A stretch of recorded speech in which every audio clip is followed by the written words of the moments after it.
need to make a confession at the outset here.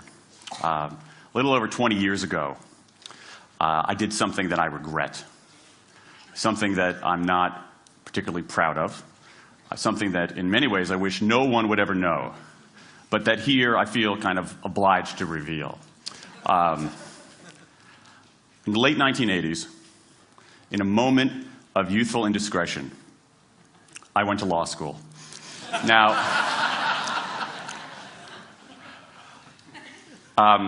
in America, law is a professional degree. You get your university degree, then you go on to law school. And when I got to law school, I didn't do very well. To put it mildly, I didn't do very well. I, in fact, graduated in the part of my law school class that made the top 90% possible. Thank you. I never practiced law a day in my life. I pretty much wasn't allowed to. But today, against my better judgment, against the advice of my own wife, I want to try to dust off some of those legal skills, what's left of those legal skills. I don't want to tell you a story. I want to make a case. I want to make a hard-headed, evidence-based, dare I say lawyerly case for rethinking how we run our businesses.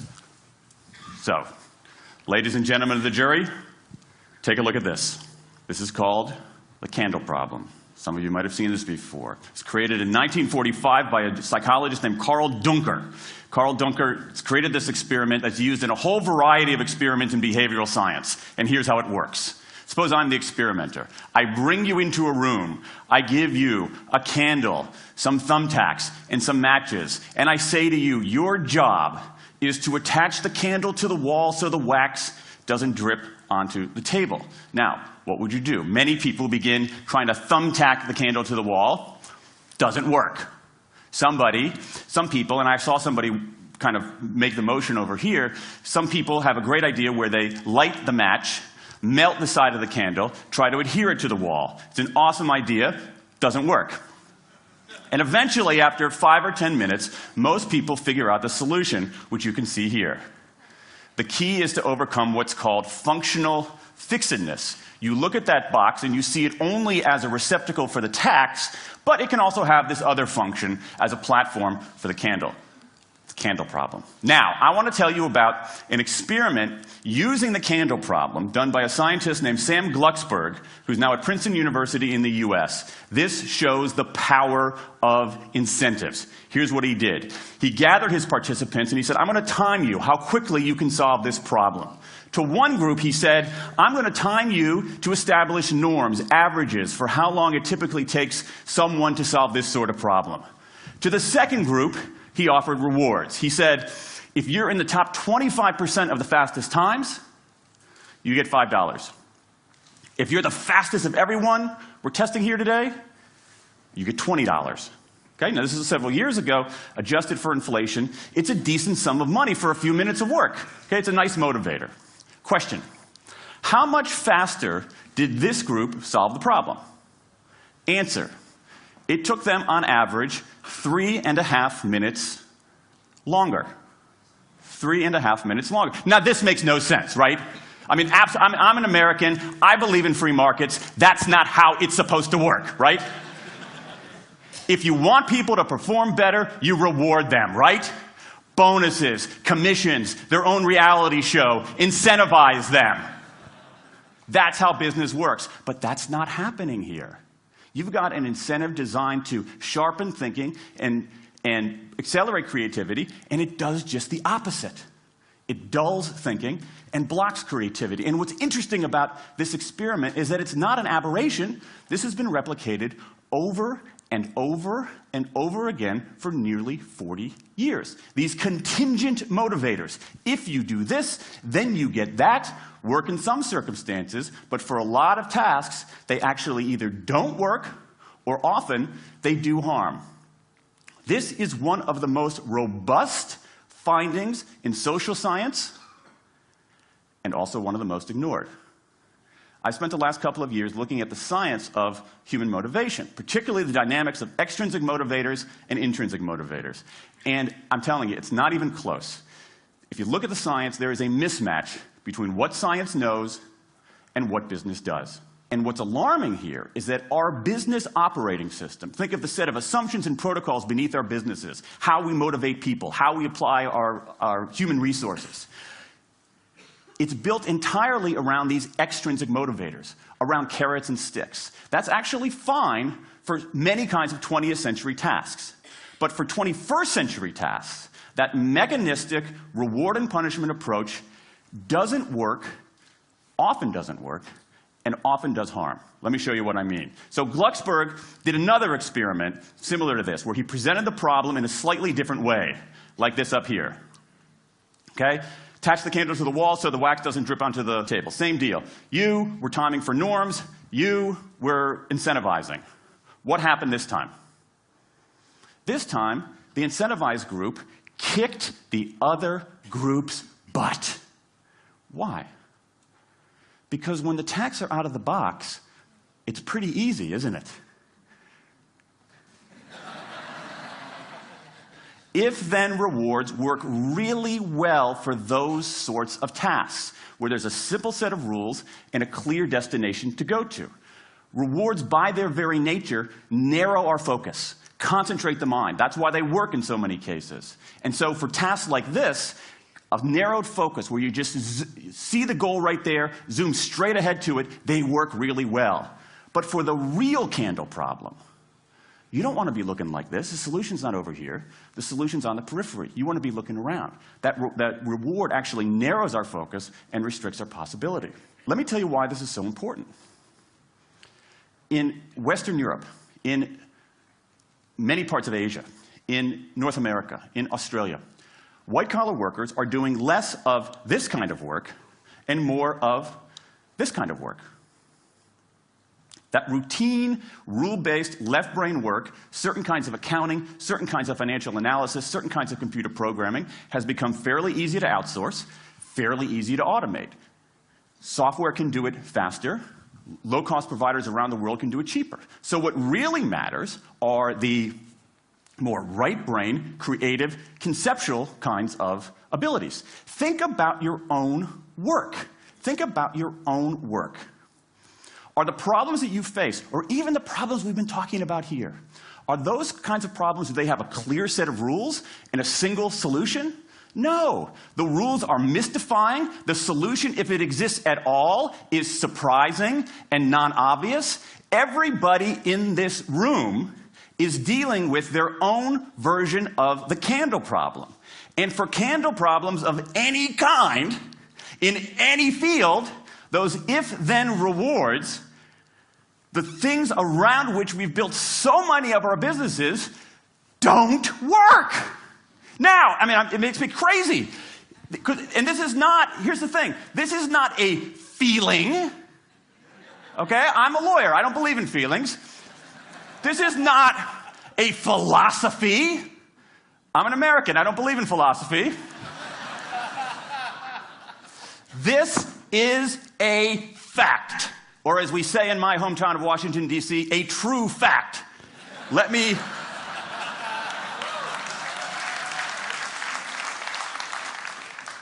give you an example of what I mean. Let me marshal the evidence here, because I'm not telling you a story. I'm making a case, ladies and gentlemen of the jury. Some evidence. Dan Ariely, one of the great economists of our time, he and 3 colleagues did a study of some MIT students. They gave these MIT students a bunch of games that involved creativity and motor skills and concentration. And they offered them for performance 3 levels of rewards. Small reward, medium reward, large reward. Okay? Do really well, you get the large reward, on down. What happened? As long as the task involved only mechanical skill, bonuses worked as they would be expected. The higher the pay, the better the performance. Okay? But once the task called for even rudimentary cognitive skill, a larger reward led to poorer performance. Then they said, okay, let's see if there's any cultural bias here. Let's go to Madurai, India and test this. Reward, standard of living is lower. In Madurai, a reward that's modest by North American standards is more meaningful there. Same deal. A bunch of games, 3 levels of rewards. What happens? People offered the medium level of rewards, did no better than people offered the small rewards. But this time, people offered the highest rewards. They did worst of all. In 8 of the 9 tasks we examined across 3 experiments, higher incentives led to worse performance. Is this some kind of touchy-feely socialist conspiracy going on here? No, these are economists from MIT, from Carnegie Mellon, from the University of Chicago. And do you know who sponsored this research? The Federal Reserve Bank of the United States. That's the American experience. Let's go across the pond to the London School of Economics. LSE, London School of Economics, alma mater of 11 Nobel laureates in economics. Training ground for great economic thinkers like George Soros and Friedrich Hayek and Mick Jagger. Just last month, economists at LSE looked at 51 studies of pay-for-performance plans inside of companies. Here's what the economists there said. We find that financial incentives can result in a negative impact on overall performance. There's a mismatch between what science knows and what business does.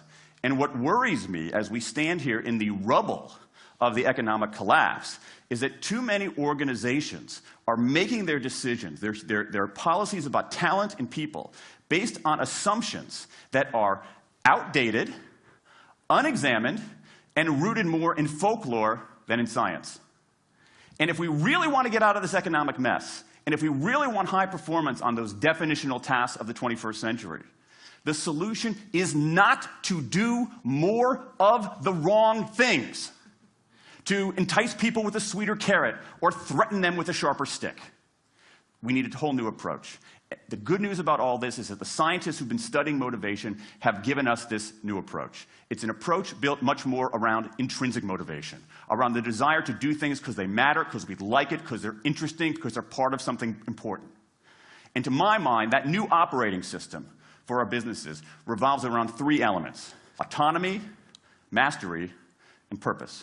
Autonomy, the urge to direct our own lives. Mastery, the desire to get better and better at something that matters. And purpose, the yearning to do what we do in the service of something larger than ourselves. These are the building blocks of an entirely new operating system for our businesses. I want to talk today only about autonomy. In the 20th century, we came up with this idea of management. Management did not emanate from nature. Okay? Management is it's not a tree, it's a television set. Okay? Somebody invented it. And it doesn't mean it's going to work forever. Management is great. Traditional notions of management are great if you want compliance. But if you want engagement, self-direction works better. Let me give you some examples of some kind of radical notions of self-direction. And what this means, you don't see a lot of it, but you see the first stirrings of something really interesting going on. Because what it means is, it means paying people adequately and fairly, absolutely. Getting the issue of money off the table, and then giving people lots of autonomy. Let me give you some examples. How many of you have heard of the company Atlassian? Okay, looks like less than half. Atlassian is an Australian software company, and they do something incredibly cool. A few times a year, they tell their engineers, go for the next 24 hours and work on anything you want. As long as it's not part of your regular job. Work on anything you want. So the engineers use this time to come up with a cool patch of code, to come up with an elegant hack. Then they present all of these stuff that they've developed to their teammates, to the rest of the company, in this wild and woolly all-hands meeting at the end of the day. And then, being Australians, everybody has a beer. They call them FedEx days. Why? Because you have to deliver something overnight. It's not bad. It's a huge trademark violation, but it's pretty clever. That one day of intense autonomy has produced a whole array of software fixes that might never have existed. And it's worked so well that Atlassian has taken it to the next level with 20% time, done famously at Google, where engineers can spend 20% of their time working on anything they want. They have autonomy over their time, their task, their team, their technique. Okay? Radical amounts of autonomy. And at Google, as many of you know, about half of the new products in a typical year are birthed during that 20% time. Things like Gmail, Orchid, Google News. Let me give you an even more radical example of it. Something called the results-only work environment, the ROW, created by 2 American consultants in place at about a dozen companies around North America. In a row, people don't have schedules. They show up when they want. They don't have to be in the office at a certain time or any time. They just have to get their work done. How they do it, when they do it, where they do it, is totally up to them. Meetings in these kinds of environments are optional. What happens? Almost across the board. Productivity goes up, worker engagement goes up, worker satisfaction goes up, turnover goes down. Autonomy, mastery, and purpose. These are the building blocks of a new way of doing things. Now, some of you might look at this and say, that sounds nice, but it's utopian. And I say, nope. I have proof. In the mid-1990s, Microsoft started an encyclopedia called Encarta. They had deployed all the right incentives. All the right incentives. They paid professionals to write and edit thousands of articles. Well-compensated managers oversaw the whole thing to make sure it came in on budget and on time. A few years later, another encyclopedia got started. Different model, right? Do it for fun. No one gets paid a cent or a euro or a yen. Do it because you like to do it. Now, if you had, just 10 years ago, if you had gone to an economist anywhere and said, hey, I got these 2 different models for creating an encyclopedia. If they went head-to-head, who would win? 10 years ago, you could not have found a single sober economist anywhere on planet Earth who would have predicted the Wikipedia model. This is the titanic battle between these 2 approaches. This is the Ali Frazier of motivation, right? This is the thriller in Manila, all right? Intrinsic motivators versus extrinsic motivators. Autonomy, mastery, and purpose versus carrots and sticks. And who wins? Intrinsic motivation, autonomy, mastery, and purpose in a knockout. Let me wrap up. There's a mismatch between what science knows and what business does. And here's what science knows. 1. Those 20th century rewards, those motivators we think are the natural part of business, do work, but only in a surprisingly narrow band of circumstances. 2, those if-then rewards often destroy creativity. 3, the secret to high performance isn't rewards and punishments, but that unseen intrinsic drive, the drive to do things for their own sake, the drive to do things because they matter. And here's the best part. Here's the best part. We already know this. The science confirms what we know in our hearts. So, if we repair this mismatch between what science knows and what business does, if we bring our motivation, notions of motivation, into the 21st century, if we get past this lazy, dangerous ideology of carrots and sticks, we can strengthen our businesses, we can solve a lot of those candle problems, and maybe, we can change the world. I rest my case.